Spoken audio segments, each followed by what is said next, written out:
Best cards in the set. Mew, awesome card. I don't think anybody was really in contention. This card was like amazing. You can see my hair. You can see my hair. I'm gonna fix this. Don't worry. I'm gonna fix the tier list. Last time I did an Evolving Skies tier list, you know, Possum made a video on that and fixed mine, so I'm gonna do my due diligence. And I'm gonna fix Opossum's Fusion Straight tier list. Oh, wait, you serious? Let me laugh even harder.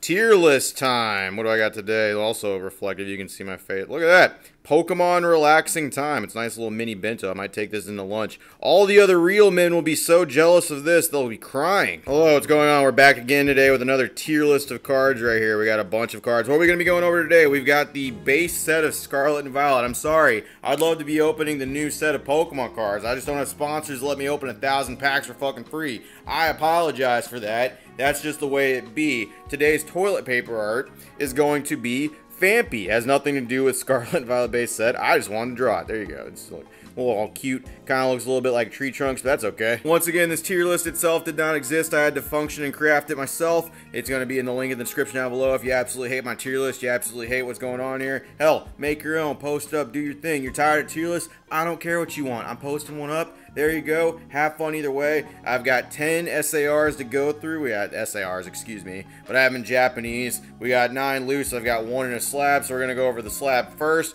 We're going to go over it. Ba, ba, ba, ba, ba, ba, ba. And number 1 at first, we got Miriam. We get the light on these suckers right here. So we got Miriam right here. So this card absolutely broke everything. Scarlet and Violet is supposed to be the hard reset for everything. Prices were supposed to go down, but no, Pokemon decided they wanted to keep alternate arts going and keep trainer alternate arts going like they did from the old Crown Zenith, the trainer gallery, and of course, the V-Star universe in Japanese. This card is fantastic. I do like it a lot. Miriam is a fantastic character. You can completely walk by her though. She has nothing to do with the story. She does have a little bit of something to do with like actually like those little subplots. And of course you can battle her at the end when you can battle all the professors and the teachers. Tomoyama did a fantastic job on this one. I have 1 in a 9, but it's basically a PSA 10. You keep resubmitting until they give it a 10. That's how it goes if I truly wanted one. This card for me, Miriam being an absolute turbo babe, the Pikachu in the background, the absolute art style going on here. It's not quite that Pikachu right there, but you know, it's got the same vibes right there. I'm gonna give this an A tier. This is an A tier card for me. How it's gonna go for this one is I've got 1 S, 3 A's, 2 B's, 3 C's, and 1 D to give it the symmetrical look that I like.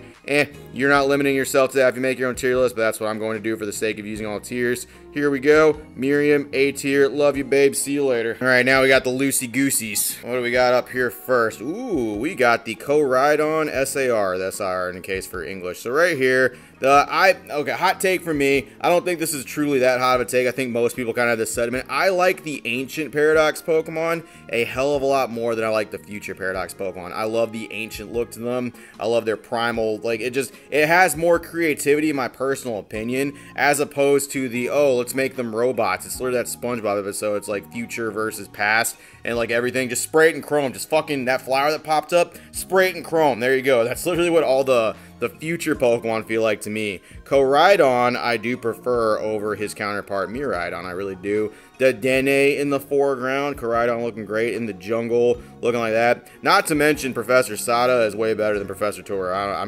I'm sorry if you feel differently. That may say something. It's okay. We can disagree about stuff. That's just how I feel. Moriyama is the artist for this one right here, and I mean this card's great. It's nowhere near as competitive as Miraidon in the actual TCG. However, this card is pretty nice. Maybe that'll change in the future. This one gets a solid B. I like this one a good little bit. It's definitely going to be the upper B's for me. It's like top tier B, almost an A. Fantastic card.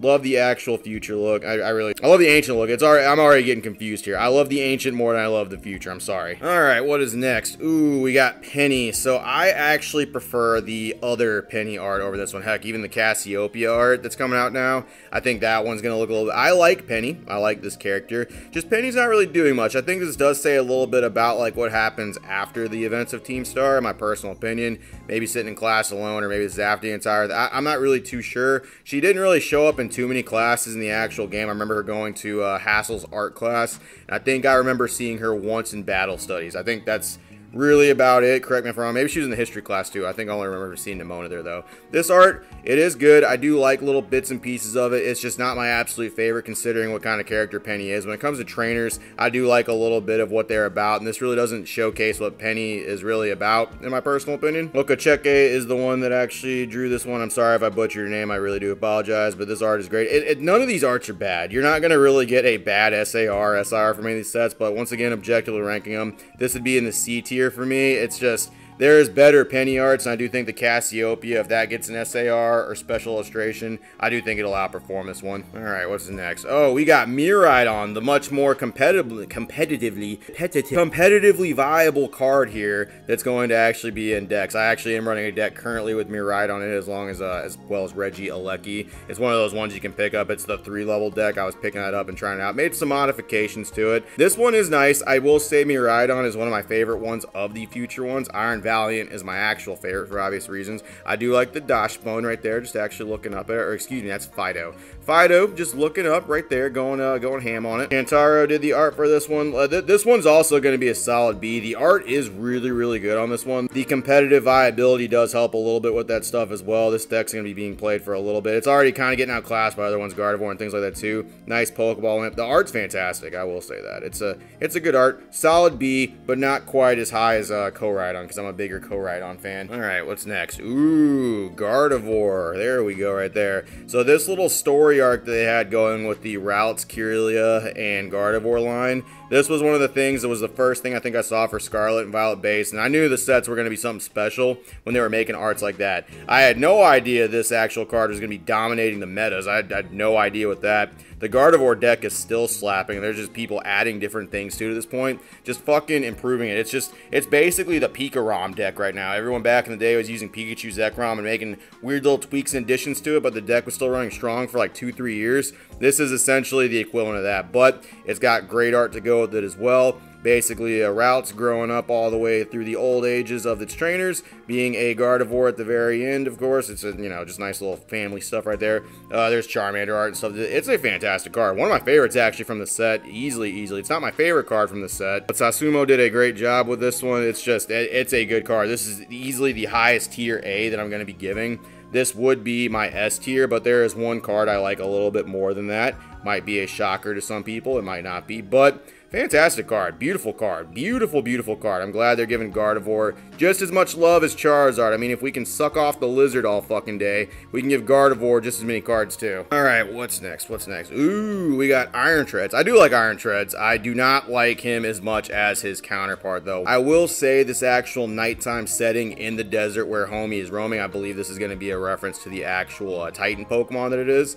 It is nice. It's great art. There's nothing I can say about that at all. Ichiro Ido did a good job with this one. It's great. There's nothing wrong really with the card, but when it comes to actually ranking them as my favorites per se, once again, it's just gotta be, I don't know, it's weird. I know some people really do like the future Pokemon, but the ancient ones are just so much better in my personal opinion when it comes to creativity. The future ones literally are just make them chrome, make them robot, make them metal, and that's literally as far as any of that stuff goes, usually with a couple of exceptions. This one's good, but this one's going to be a C tier for me as well. It's not the worst card in the set in my personal opinion, but it's not much better than the worst card in the set, purely because of how I feel about the design of the Pokemon. Alrighty, what's next? Ooh, we got Spidops. I do like Spidops, and this card does get a little bit of extra points for having a little bit of Scyther ass down there at the very bottom. It's a nice card, connects very well with the Tarantula. It's just basically a card. If you had the Tarantula down here, it would complete it. You'd actually be able to see Scyther popping into frame.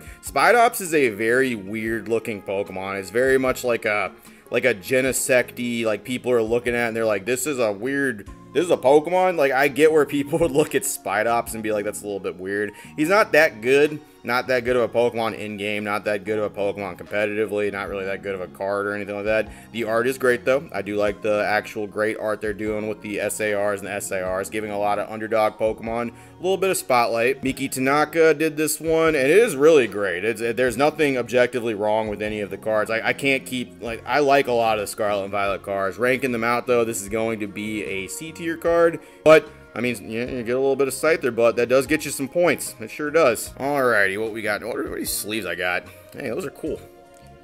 I think I've looked at these before, but I got the Legends Arceus gang in the background doing all the ride Pokemon type stuff, all your cool friends, Akari, Ray, Ursaluna, that's great stuff. Alright, so this card right here. So, Arven, whenever I started playing Scarlet and Violet, I think everyone has this fucking story. You think this dude's a douchebag. You think this dude's just coming up and just starting shit with you and Nemona for absolutely no reason. And then you keep playing, you fight a couple Titan Pokemon, and then you're like, oh my god, this guy. And then the story keeps going after you help out his sick dog, spoiler, I'm sorry for spoiling the fucking almost 2-year-old game at this point. But his dog right there, Mabostiff, you're going and getting the herbs to help out the little homie. And then, of course, the game just keeps going. Just keeps fucking kicking Arven right in the dick. And you just feel bad for him at the end of it with the way everything ends. I won't spoil everything, I guess, if there's someone else here. But Arven, this is my favorite card in the set. This card is great. Arven is a good character. He is in a great setting. It actually depicts what he does in the story very well. He's always talking about making sandwiches, always making food. He's always looking out for his best friend, Mabostiff. And the art is fantastic on this one. And the homie's a playable supporter, too. This card literally is everything all in one. Kantaro drew this one as well. And I mean, like, looking at this stuff, this is my S tier card from the set. It really is. Like, they don't really get too much better when it comes to trainers as this. This is how you do mainline important story character cards. You show what they do in the game. You make them semi-playable if, of course, you can. Of course, if the meta allows. And then just have some fantastic art to go with it. S tier card all day, every day. All right. What's next? Okay, so we got Jock. So Jock, I like a lot as a character. I do not like this card really that much at all. It's for the exact opposite reason I like Arven so much, is because like this doesn't depict really Jock doing like anything. Yes, he works very hard, like I get that, but like you don't really know what the homie's all about by looking at this card. What, he's like a sleepy guy in the game? No, he's not really like that sleepy. He's your homeroom teacher, and I don't really know what this does to like do that. Yes, he helped out a little bit with some of the research for the Paradox Pokemon and stuff too, but once again, none of this card shows you any of that. It doesn't show you anything. Once again, it's giving a little bit more of an insight in what's actually going on. I mean, like, take the Miriam card, for example. She's struggling to actually become a teacher, pass her medical exams, to actually do that stuff, so she's running with all her books and things like that. Like, it's at least showing what she's about, right? But this card, it just doesn't really depict very well what there is to like about Jock. Kato to do this isn't bad art by any means, and I do like the character a lot in the game. This card just doesn't do him a whole lot of justice, and because of that, it's gonna get a D tier. I'm sorry. I really am. I'm sorry, Jock. Maybe they'll give you a new and improved card later on down the line. Maybe fucking Shiny Treasure EX 8.0 or something will give you something great. I don't know, but this one is the worst one, in my opinion, in the set. And that leaves all but one. I'm pretty sure I remember. Yep, we got right here. We got ourselves Great Tusk. So Great Tusk is one of my favorite Paradox Pokemon. This is what a Paradox Pokemon should look like. Look how badass that dude is. Look at the background of this card, too. I know I upload in 720p, but like, look at the texturing on that sucker. Look at the colors. Look at this. It's way more creative, in my personal opinion, too, than just make him chrome, make him robot, make him metal now. There you go. Give him the fucking Metal Mario power up from Super Mario 64. There you go. This looks fantastic. This is a great card. I remember seeing this card when they announced Scarlet and Violet base set, and I was like, this is going to be a good set. This is going to be a base set for the ages, and I was pretty stoked about this stuff, too. And as SARs and SIRs have been going, it's really been getting good with Pokemon art, and we really truly are in the best time. And cards like this solidify that greatly for me. Kobayashi drew this one, and you did a fantastic job. This is everything a Paradox SAR should be, in my personal opinion, when it comes to art. Easy A tier. Easy A tier. Throwing up there. One of the GOATs from the actual Scarlet and Violet base set. That's my list. How do you guys feel about that? Once again, the tier list is down in the comments below. Not the comments, excuse me, the description. If you want to make your own, I would like to hear it. I'm just probably going to keep pumping out tier lists. I like making them. I like talking about cards. I like seeing how people agree and disagree with that stuff. If you don't like it, I got other videos that I'm uploading too. If you do, I really appreciate it. If you don't, I appreciate your time. Have a great one, virgins. Have a good night. See you later. Scarlet and Violet base. It really was a good set.